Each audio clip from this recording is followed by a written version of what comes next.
Olá pessoal, vou aqui comentar, alguns comentários aqui do canal mais recentes. Tem um comentário aqui do Caleb que eu gostei bastante, são dois comentários, né? Tem um que é um pouco maior, certo? E vocês podem ler aí, recomendo que leiam. Eu vou ler o primeiro porque é um pouco mais curto. E ele comentou justamente no livro, no livro, essa foi boa, no vídeo do livro. Eu tô com o livro na cabeça aqui, foi mal, acabei de ter aula, tá? Por isso que eu tô com, com o livro na cabeça. Mas no vídeo que eu coloquei ontem no canal, né, gravei ontem, a grande importância das confissões reformadas, né, uma necessidade urgente. E ele comentou bem assim: eu fico pensando e estou bem persuadido a acreditar que a diferença que os irmãos de tradições diferentes tinham ao final do século XVII está dentro dos distintivos e do que considera-se razoável diferir.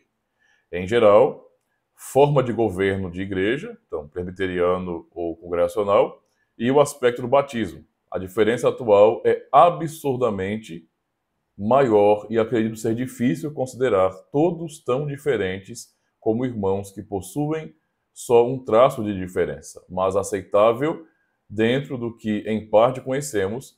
O que acontece é que são diferenças gigantescas, de fato, irmão. Esse é um ponto muito complicado, né? Quando nós vamos pensar, por exemplo, no colóquio de Marburgo, né? Onde muitos reformadores estiveram reunidos. Eu vou até colocar o link aqui para o pessoal que não conhece, para poder ler os 15 artigos de Marburgo, porque já no século XVI mesmo, né, os reformadores ali eles se reuniram e os principais, né, que tiveram embates ali foram Lutero e Zwinglio, né? E o que acontece? Ali nós temos uma noção muito clara. Né? Você pode perceber que lá no colóquio eles concordaram naqueles 15 artigos, não é? Com 14 artigos. A grande diferença, os reformados eles se ausentaram de falar naquele contexto, mas, por exemplo, ficou um embate claro, não é? A diferença clara, insistente entre Zwinglio e Lutero com relação à presença de Cristo na ceia. Basicamente isso. Com todos os demais artigos, né, os reformadores ali, certo, que acabaram sendo cabeças de tradições um pouco distintas, eles concordaram. Né? Então isso mostra realmente, até mesmo quando chega no século XVII, mesmo pensando aí em, como muito bem citou, né, nós temos as igrejas reformadas, continentais, mas quando pensamos até o século XVII, depois de Dort, já na Assembleia de Westminster, não é? E depois o que vem, algumas rupturas, não é? Por causa de modelo de governo, ou então o nascimento dos batistas particulares. Há diferenças que são consideráveis, tá? Que não devem ser esquecidas de jeito nenhum. Tá? Eu sou muito a favor de que nós temos que manter essas distinções, isso é importante para a nossa própria identidade confessional. Então, por exemplo, até mesmo com relação aos presbiterianos, nós reformados continentais somos diferentes também, né?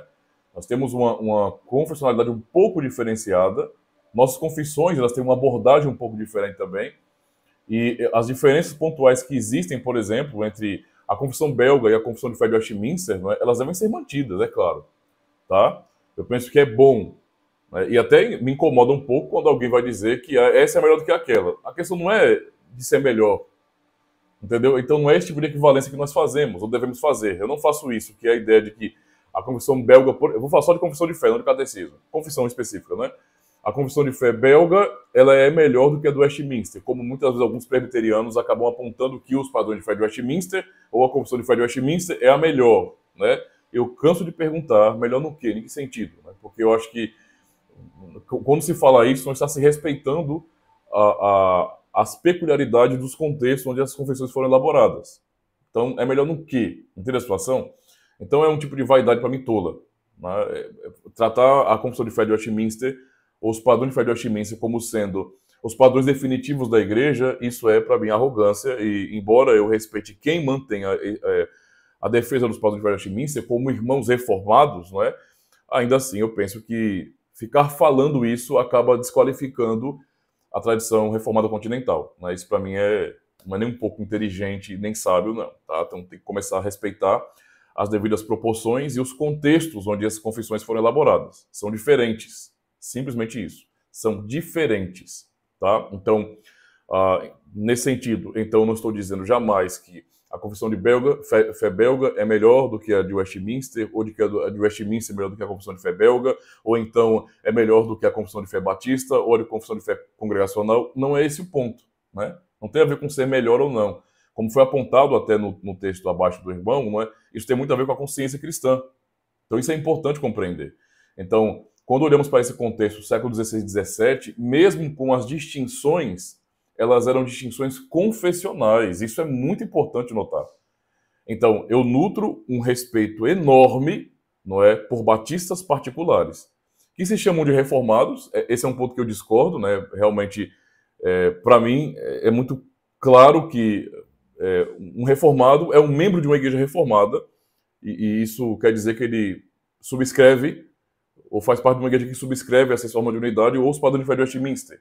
Eu estou tentando ser um pouco mais específico, né? Então pense sempre em Genebra, Dort e Westminster, no geral, basicamente como uma tradição reformada.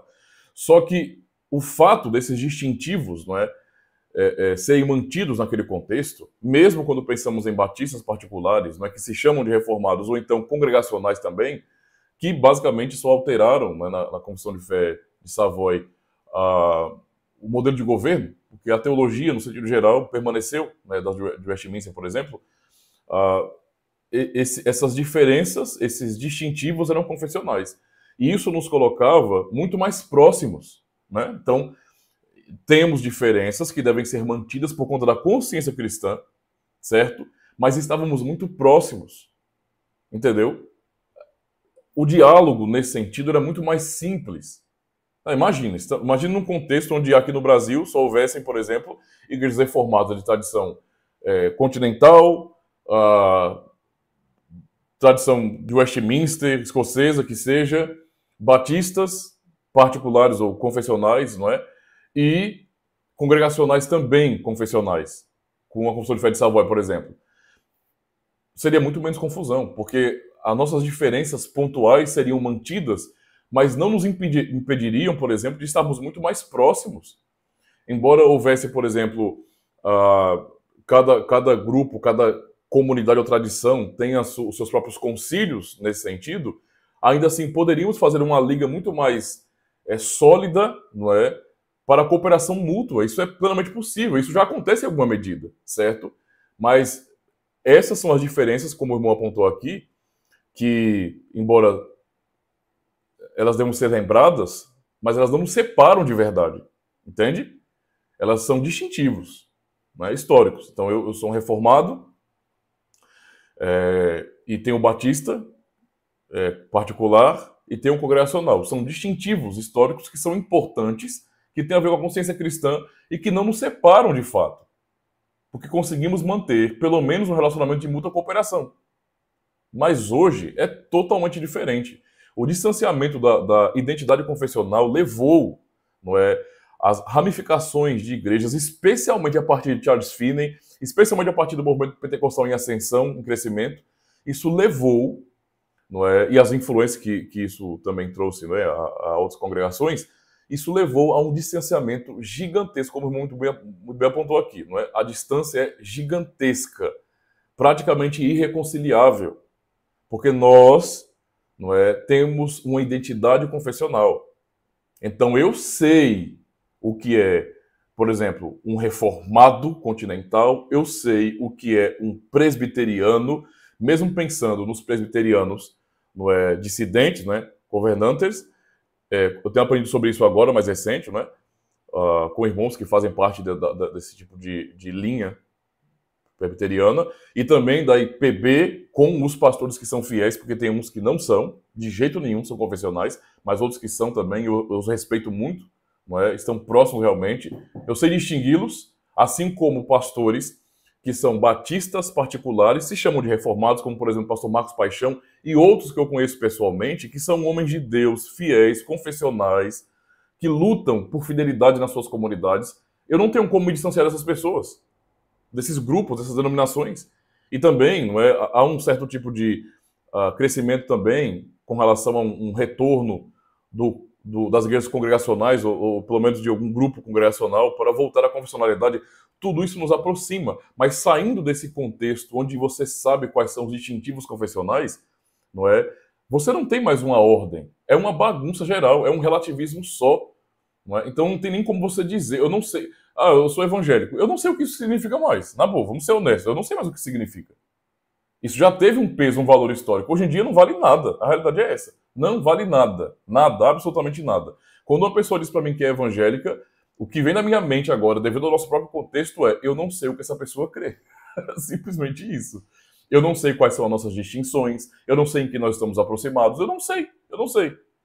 Porque no evangelicalismo tudo pode. Não há distintivos, não há uma identidade histórica. Então, um texto muito bom, meu irmão, certo? Eu recomendo aos demais irmãos que leiam, porque esse é o problema. Isso só fortalece para nós hoje a urgente necessidade, não é, de distintivos históricos, de voltarmos às confissões, de sermos cristãos confessionais. Isso faz muita diferença.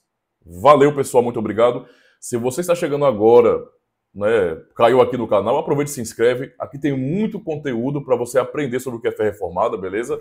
Muitos cursos sobre as confissões e vale a pena você aprender. Então se inscreve, dá o joinha, não se esquece não, beleza? Comenta e compartilha com todo mundo que você conhece. Valeu!